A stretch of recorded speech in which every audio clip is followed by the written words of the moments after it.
भैंस का व्यापारी। अरे बल पूरा 20 दिन वे ज्ञानी बॉडी न कर। अरे वे गुस्सा बल दारू पिणक कंटर चढ़ियों छा।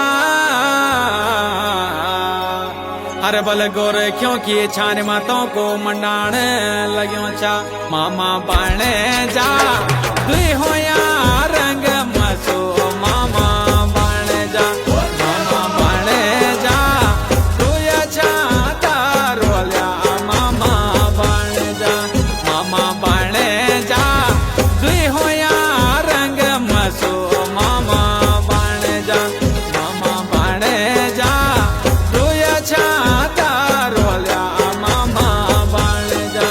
मामा बाणे जा दुई छा तारोल्या मामा बाणे जा।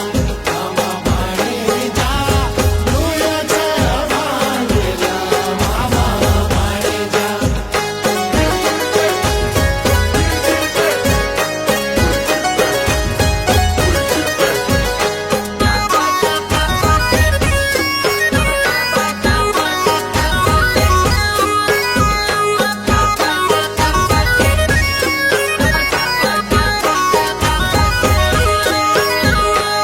अरे वही गौसा बल शेरू बड़गा घर भैंसी मिली।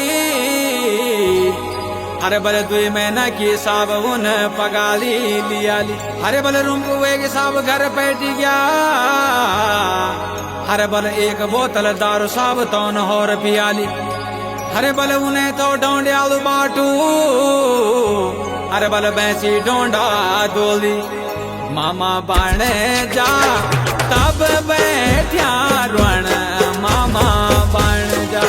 मामा बाणे जा या दारू ना पीण मामा बाण जा।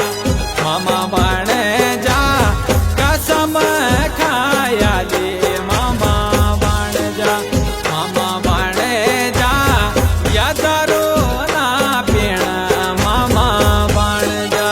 मामा बाणे जा दुई छा तारोल्या मामा बाणे जा।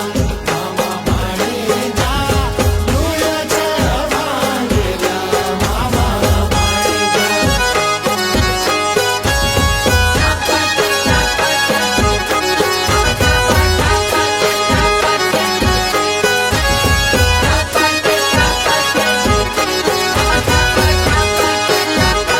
अरे 2 महीने का बदले साहब बल 6 महीने चली गया।